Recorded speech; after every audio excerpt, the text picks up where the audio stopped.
right. Yeah. So everything I said with you, you said to me. Actually, I agree with it 100%. I think it's all going to be based off of, as far as like everything else that's been going on with the Vegas line and everything. Obviously, like you said, Vegas definitely wants to get some things going and what have you, and they definitely want to be able to, you know, kind of uh, kind of trick up people a little bit and have them think about like what's going on as far as the point spread goes. They probably want you to think the Chiefs are favored because of the Super Bowl appearances that Andy Reid and Patrick Mahomes has been made of, but then they want to switch it over to the Eagles because they also want to talk about, which is true on paper, the Eagles are the better team on paper if you kind of think about it in a sense because they do play, they do have the offense. They have the offensive line that's better than the Chiefs.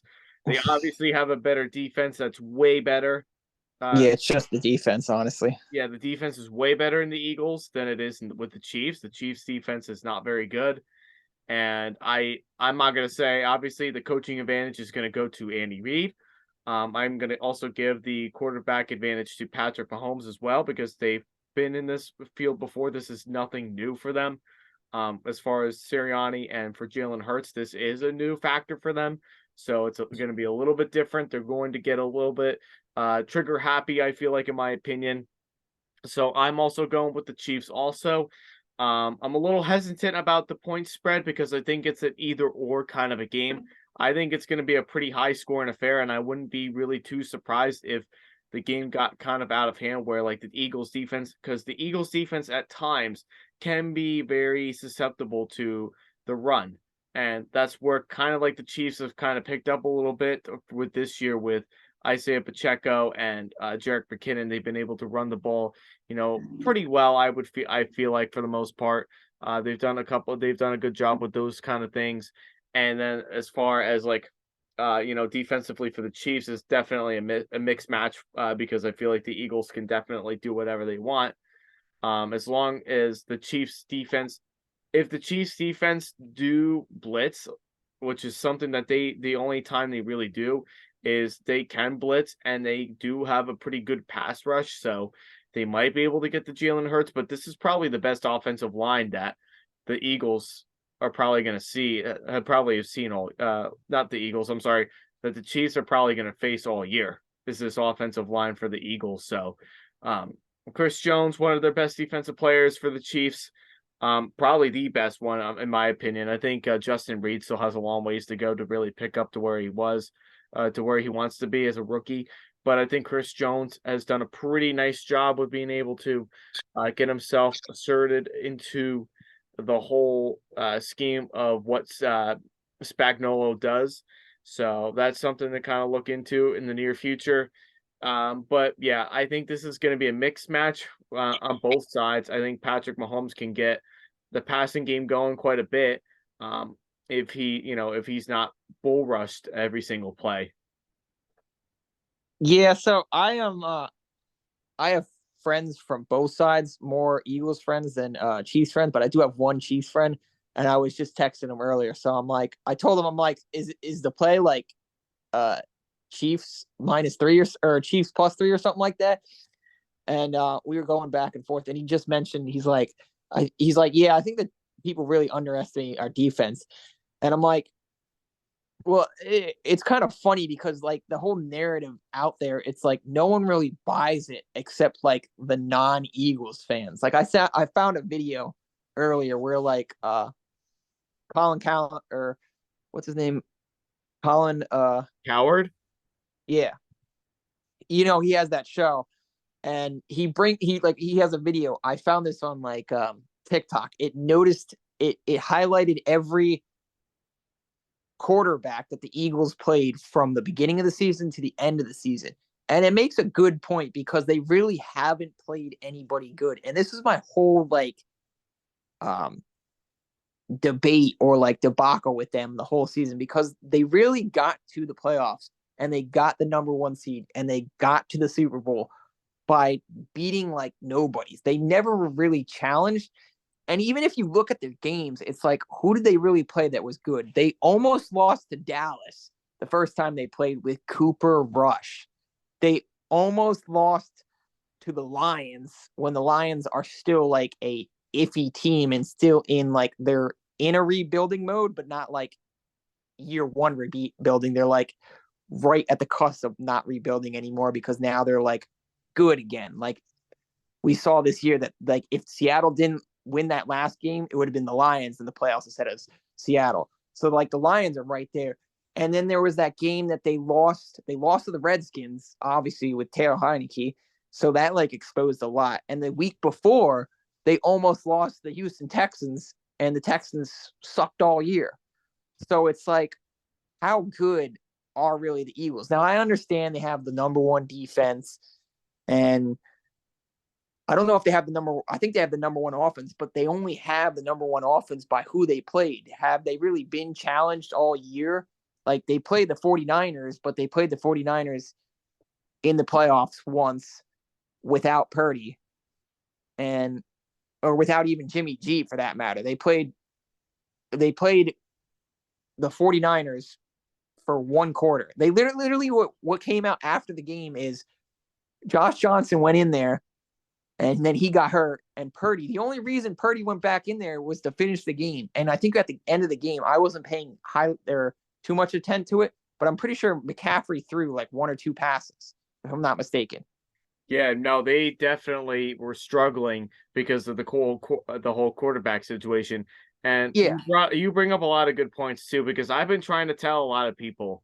I've been trying to say it on my podcast, and I'm glad you're the one that's actually kind of backing up with some of my claims. Like, listen, I will tell you, the Eagles have the talent. They do. They have talent on both sides of the ball.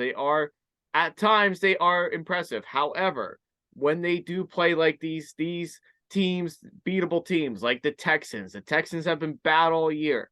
They barely beat the Texans. The Commanders, the Commanders were kind of coming on a little bit once Taylor Heineke played into that game, and that was pretty much the game where they were exposed to a team that's like was 8-0 to start the year off, and then when you lose to the Commanders, they were kind of at their hot streak there for a little bit.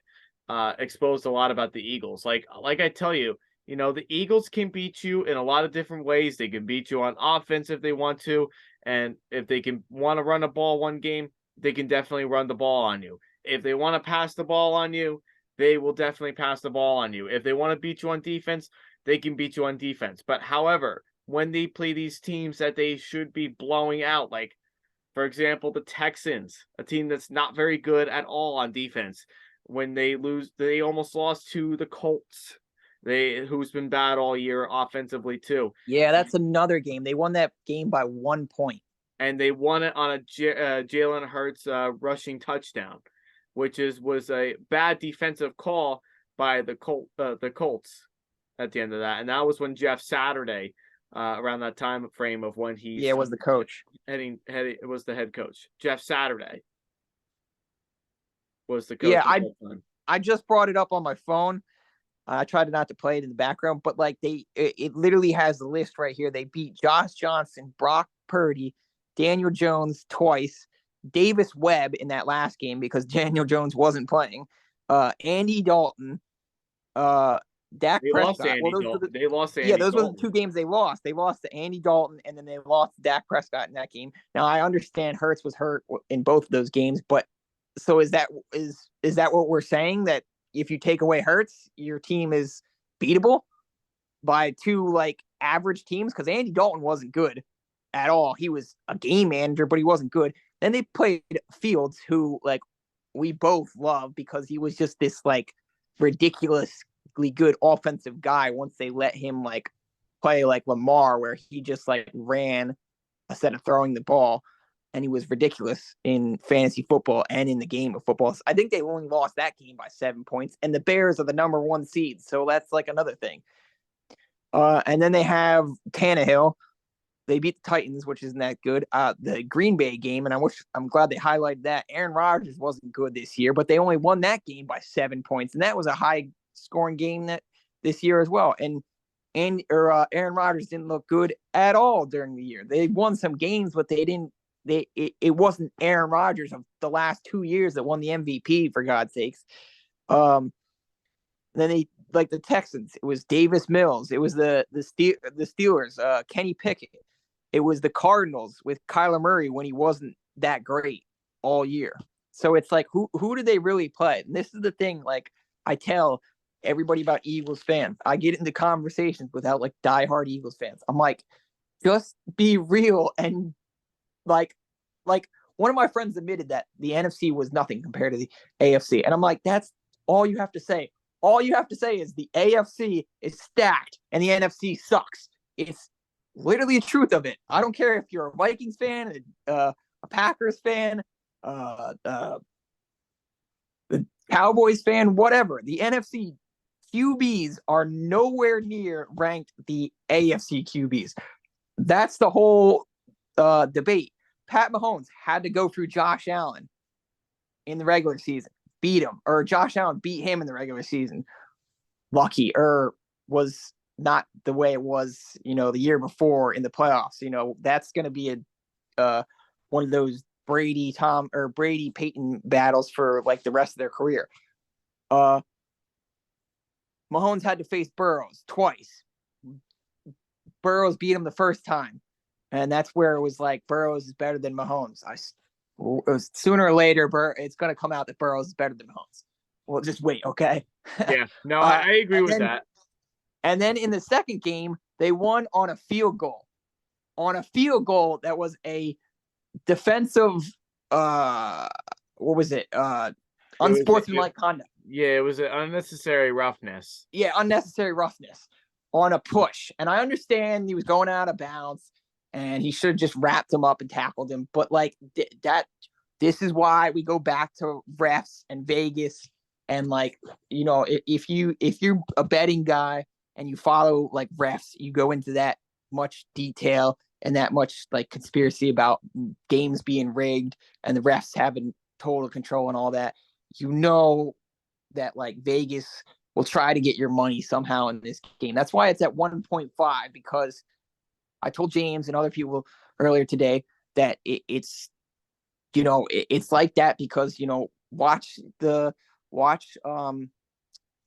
McFarley miss a kick, and then the Chiefs are down by 8, and then the Eagles win by like a point. If they win by 1 point, that means they don't cover the spread, therefore you lose your money on that. And then if it's the opposite way, if the Chiefs win, you lose your money on the money line and you lose your money on the 1.5, because the Chiefs will probably win by a field goal or 2 points. They'll just go down in the end and they'll beat the Bengals like they beat them on a field goal. And then bam, they win the game. Vegas gets all your losings.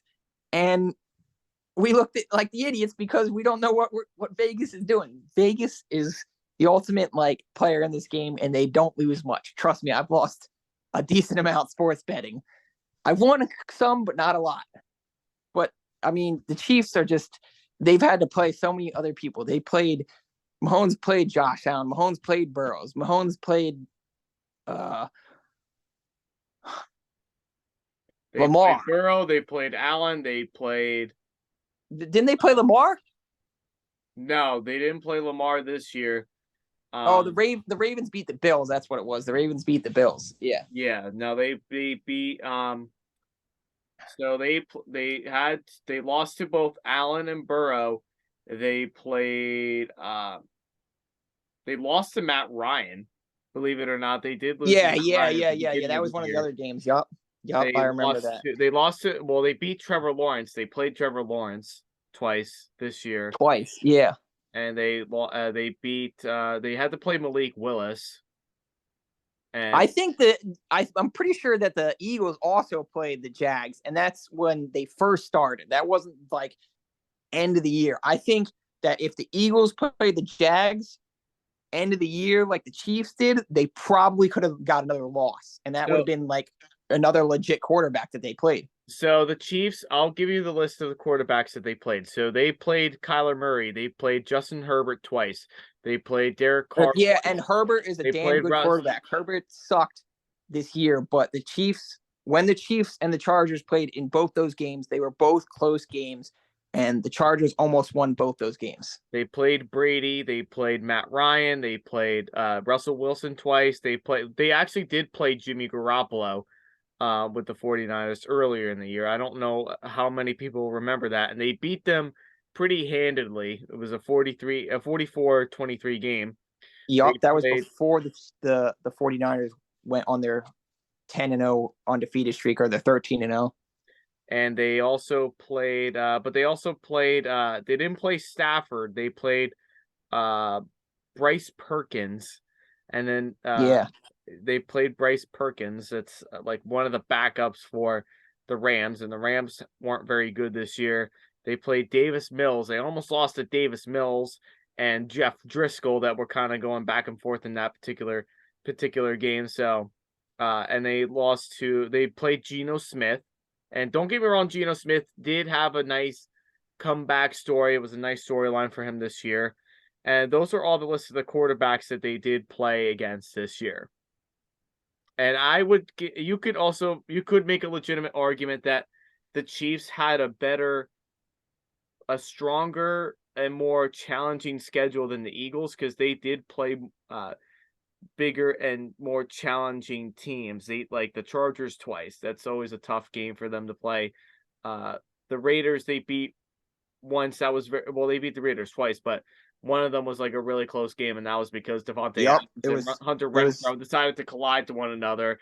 They almost lost to the Broncos twice. Almost. Yep. They almost lost to the Broncos twice. They lost to the Bengals once, and and really there wasn't really a whole lot of blowouts for them this year either. But I would personally say that they played a tougher schedule and went through more adversity than the Eagles did this year. I agree. I mean, they played more legit teams. You might not say that they played like the best of the best, but the Eagles literally played bums compared to the Chiefs. The Chiefs had to play Allen, and the Chiefs had to play all the teams in their division. If you want to put it fairly, you could say that the Chiefs, just going by their division, the Chiefs played harder teams in their division than the Eagles really played, because beating Daniel Jones once in the regular season, and then you had to beat Davis Webb at the end of the season, and then you had to beat Daniel Jones off of your 2 weeks of rest, which is better for you than it is to them. So that's pretty easy right there. You lost the Redskins once, and then you beat them the other time. So, and the Redskins are the bottom of the division. And I'm sure we're going to talk about more this year or later this year, that I think that one of the coaches that's going to be on the hot seat next year is Ron Rivera, because this team doesn't look that great. But, that's one thing. And then you beat the Cowboys without Dak the first time, and then the second time Hurts is hurt. So we really can't compare those two, but still, I don't know. I really don't think that the Cowboys and the Eagles are that different. If they played in the NFC Championship, it could have been a heck of a lot closer than the 49ers and the Eagles. But that's just one thing. I mean, you highlighted the Raiders when the Chiefs played them. They lost 29-30. So, and the Raiders look bad this year, but they still gave the Chiefs a run for their money. So it's like any given Sunday thing. But I still think the Chiefs had a harder route to the championship. Even if we're just talking about the playoffs, let's just go by the playoffs. They had to play the Jags and the Bengals. That's two good teams, if you ask me. I mean, yeah, the Jags got in by being one of the worst division championships, like the Bucks, but at least they got in, and they beat the Chargers. They came back from a 27-0. So, I mean, we can make the joke about Trevor Lawrence say you can't write a better script, like the script was there for them to come back, but they still did it. You know what I mean? I still think that if Now, I mean, maybe they got hurt. Trevor Lawrence is still in like his first year. His rookie year, he played with Urban Meyer, and Urban Meyer screwed up. I kind of wanted to see Urban Meyer do good because he was a great coach for Ohio State, but that's neither here nor there. He might get a second shot in the NFL, but I don't know. I doubt it after what happened. In the same way, like Nick Saban sucked when he was the Dolphins head coach, but like so the Jags or Trevor Lawrence is basically on his first year. So he almost beat Pat Mahomes on his first year in the playoffs. And, the Eagles just had this easy path. And I just think this game's going to be super close. It's definitely not going to be a blowout. And whether it's the Eagles or the Chiefs, I think it's going to be like a 5-point game or a 3-point game. Like, that's it. It's not going to be no Eagles win 37 to freaking 25 or Chiefs win 37-25. It's going to be a lot closer, and it's going to be shocking. Like, Eagles fans are going to just sit there and all, and they're going to be like, how are the Chiefs this good? Like, and even if, like, the Eagles, it goes back and forth between a touchdown here and there or a field goal here and there, it's not going to be like, it's definitely not going to be like the first game. It's not going to be Eagles score 44 points and beat the Patriots 44-41, I think it was. But it's going to be a fun game to watch. And I really think the Chiefs have the upper hand, and I just think that it's just kind of crazy that we call the Eagles the favorite just because of what they did. Now, if they did it on the opposite side, like if they played the same teams as the Chiefs, I would call them the favorite, and I would sit here and be like, yeah, the Eagles look like the better team. Like, I go back to everybody I tell, the Eagles were the better team, or looked like the better team in 2017 when they went. Like, literally, they won. Nick Foles came in as the backup and went on to win the Super Bowl. Like, I don't remember the last time a backup came in and then beat someone like Tom Brady in the freaking Super Bowl. It was just unheard of. I mean, Carson Wentz was the MVP that year, and I think we could both agree he should have won MVP that year, but he got his leg blown out. Yeah, no, you bring up a lot of valid points about both teams. I think you bring up a lot of valid points about the betting line in Vegas. I really do agree with you on a lot of things like that. But I also do want to mention too that I do notice with Vegas, and I've advised a lot of people as far as when it comes to like my weekly predictions and things like that. When it comes to Chiefs games, whatever I've seen the point spread be, they are the worst team in the NFL. To bet against. Yes, you cannot bet against and you can't bet for the Chiefs because let me tell you something, they fail miserably to cover the spread week in and week out. There had been only, I think, like probably like 2 times or 3 times this year where they've successfully been able to cover the spread. But I tell people all the time, I have no idea why Vegas does this. I have no idea why they decide to have the Chiefs as like 10-point favorites. I'm like, guys, don't do it. I always tell people, do not bet against and don't bet for the Chiefs because they fail miserably each and every week against the spread. So that's why I'm saying in this particular case, the 1.5 points, I would take the Eagles at 1.5. I think the Chiefs win it the straight up, but I'm not taking the Chiefs at 1.5 because I feel they don't do a good enough job of covering the spread. They never, ever do. So you think it's going to be Eagles win like 31-30?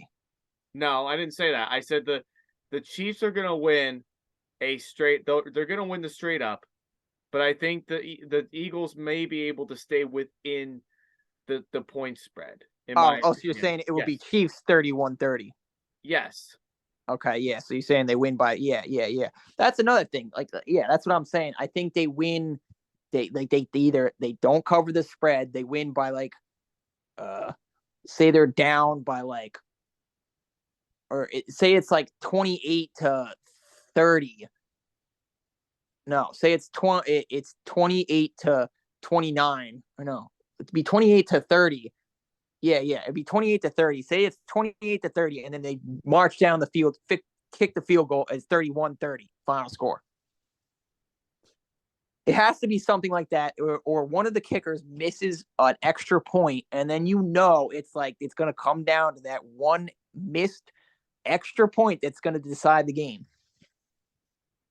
Yeah, and one of those teams will do it. One of those teams will probably they probably will miss either a field goal or an extra point, or there's going to be one little slip up that's going to happen. And I think the Chiefs are going to find a way to do that, but the Eagles are going to stay within their spread, though. Yeah, or you know what? I think it's going to be the Eagles, because I don't know if the Eagles are famous for this. I know Doug Peterson is, but the Eagles are going to go down, and because they have Hurts and he's like this rushing quarterback, great rushing quarterback, we're both going to agree on that. But they're going to be like, "Oh, let's go for two," and then they miss the two. And instead of being like 7-7, it's 6-7. It probably will go down to that case. It really will. And that will be the deciding factor of the game, whether or not the Eagles go for a 2-point conversion if they're successful. Yeah. 100%. So that's why I always advise people about the Chiefs. I don't like betting for them. I don't like betting against them. That's why I do whatever I can to avoid talking about bets with the Chiefs. I do it all the time because I can't do it. I do not want to steer my viewers in the wrong direction with doing that, because they just fail miserably to do so week in and week out. I agree. As far as betting goes and all these like prop bets, I listen to a bunch of podcasts, and some of them talk about the prop bets for these games. I don't know where they are. I want to find them. I literally want to Google some of them, because there's a bet for like the national anthem. It's like over like 2.5 minutes or something like that. And it's like I think like Chris Stapleton is like the singer for like the national anthem, and he's like a country singer. He does like Tennessee whiskey or something like that. So like he's gonna like sing the heck out of it and make it long. So they were saying take the over on that.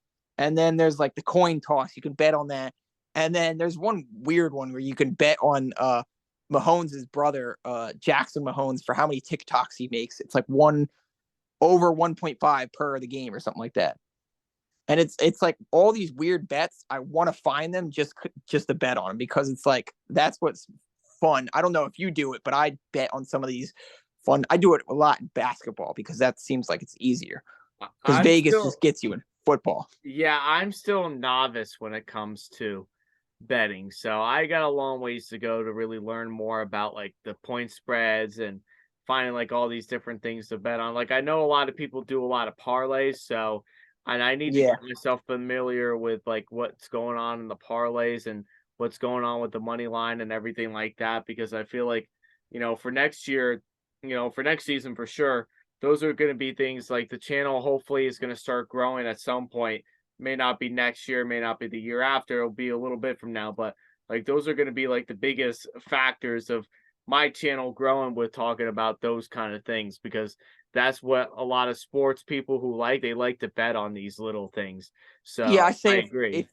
If you want to dip your toes in it and get to something like easy, I don't watch basketball, so that's like kind of easy to predict. You just go by stats on who like the big name players are. But if you're not like too familiar or too comfortable with that, next year go to college football and just take the juggernaut teams. Take Alabama, take like Ohio State, take Michigan. Whenever they play whoever the heck they play in those games where they play, I don't know, they play some scrubs some weeks, and you just stack the big teams that play the little scrubs, because in college football it seems like it's the easiest thing to win money. Not all the times, but I do want to say I did win like a 6-leg in college football for like 250 once on betting on big teams. That was before Georgia was big. It was like 3 or 4 years ago, before Georgia became what they are today. And like they were I think they were like the last leg, and they won. So I think that's if you do want to get into it, that's what I would do next year is just like try to follow college and see who the good teams are and then go in there. But if we go back to the Super Bowl, me personally, I want to see an overtime game because when's the last time we saw an overtime Super Bowl? In the Outside of 2017 season. Yeah, outside of that one that no one wanted to see. Stupid. I just can't believe it. Matt Ryan has to live through this. And this guy's a good quarterback, okay? He was great in college, and he's been great for the Falcons, or he was great for most of this year. And the Falcons team, I actually wanted to see the Falcons win that year because they were an unbelievably good team.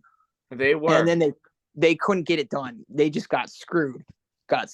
I mean, they were up 28-0, and who would have predicted the game was going to lose? I mean, my poor Broncos got destroyed by the Seahawks in that Super Bowl game. Like, I think it was the first play Peyton lost the ball or something. He like fumbled on like the first play. And then I was like, oh crap. And then they end up getting destroyed. I think it was like by 20 or 30 points. I don't know if it was that big of a gap, but it was at least by 20. It was pretty bad. That game was pretty bad because I remember watching that Super Bowl, and that was absolutely positively crazy with how that game. But the Seahawks ended up getting karma given to them when the Patriots beat them on the goal line. Yeah, the next year they got cute. They were like, I think the whole discussion was like it was like we don't want to give the ball back to Tom Brady with like 13. It was like a minute left or something like that, or it was less. It was like less than a minute left.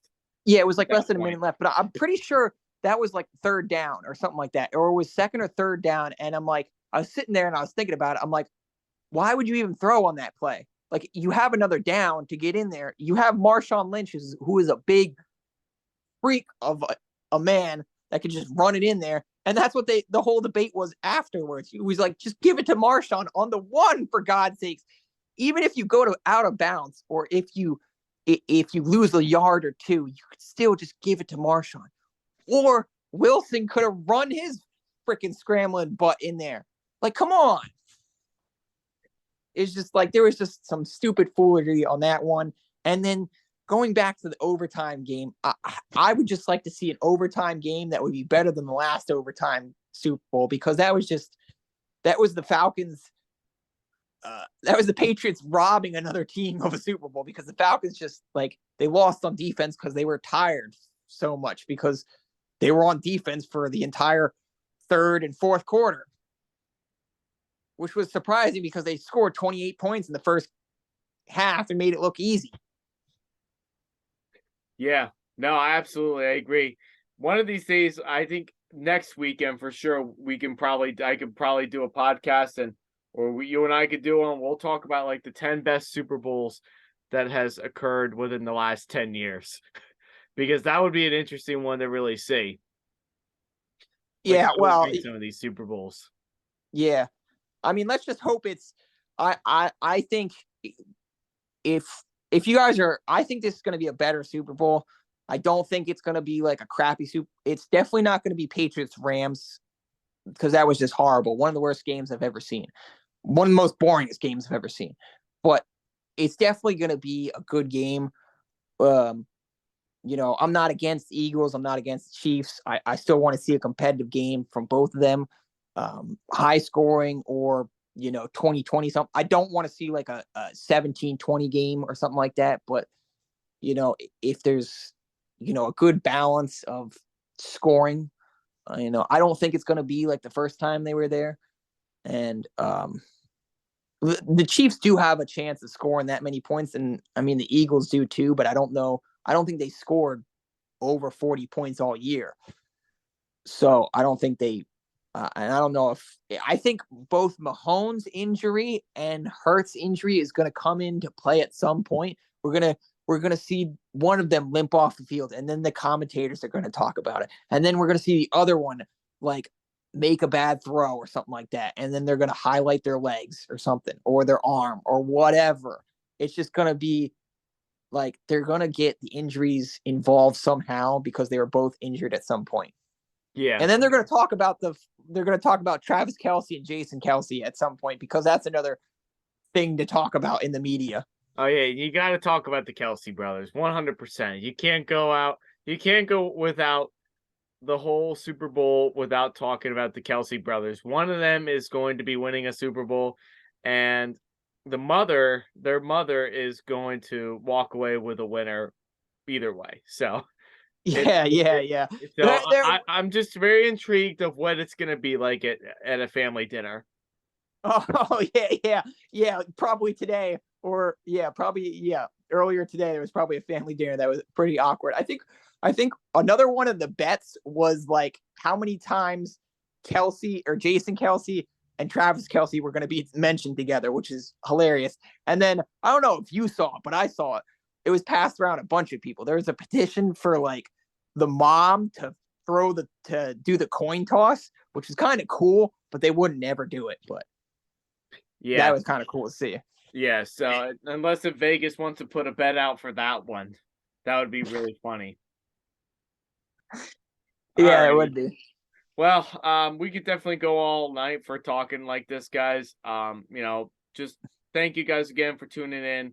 Really does mean a lot to both Scott and myself for you guys to tune into these podcasts and being able to hear what we've got to say. I know we've got a lot to talk about as far as like, football goes and betting wise and all these different like backstories that's going on right now in the NFL. It's just all really crazy to really even think about. So Scott, thank you again for joining in. Really means a lot. I appreciate you being on these podcasts within the last few weeks. So looks like we're starting something here on a regular basis, a weekly basis. So hopefully we can continue this throughout the off season and during draft season and everything like that. I would love to continue doing that with you. So thank you for Yeah, tuning in.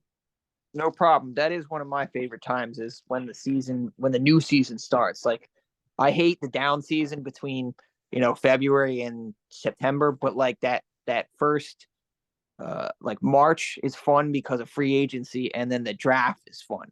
And then right after that, I can get back into fantasy because then they release mock drafts, which is fun for me. But Definitely. that's how I am. Definitely. No, there'll be a lot of off-season stuff that we'll be doing together, and maybe we'll get another person in on this too, and hopefully, we'll definitely build the podcast up at some point. So, guys, we are approaching the end of this video. If you have not done so already, please do me a favor, drop a like on this video, leave a comment down below. Let us know, guys, on what you guys think about these, and tell us what other content that you want us to cover in the near future. If you guys tell us, we definitely will cover. We'll do our research. We'll do whatever we can to make sure that it's covered for you guys and your purpose. And if you see that little subscribe button too down below when you click on this video, click on that too. And then when you click on that, it's also going to ask you if you want to be notified. Please do so, because anytime I post new content, whether if it's me doing pre-recorded stuff like this or going live, you guys will be notified each and every time. So do all those things, like, comment, subscribe, all will be good. So thank you guys again. This is James and this is Scott here. We're all saying peace out, and we will see you all next time. I hope you all have a wonderful night and have fun tomorrow on Super Bowl Sunday. Yep. Gonna be a lot of fun. So good luck to the Eagles, good luck to the Chiefs, and good luck to you guys in the betting world.